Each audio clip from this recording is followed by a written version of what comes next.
یقیسای جوانی باید ایرا گوش کنی، در ثبت قیدش کن تا فراموش نکنی.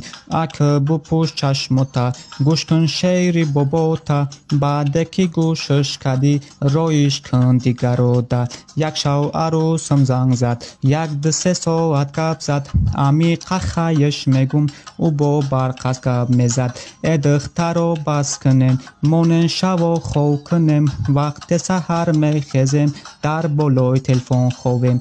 SMS و قطارک سمایلی کوی مچک، در پیش دادم باشه گپ زنی خپک خپک. اپت زنی به عروس رو ای عروس درو پرس که دا چی احوالن، فهم که ای چی منولن.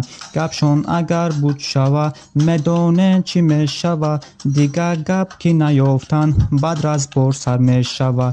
اینم به عروسم زور میگذره هر روزم، ای وقوش بذارم شوا بر و خومنم. کسی که عروس داره شوا او خوب نداره، چشماش بلق در تلفن تا سحر صحبت داره.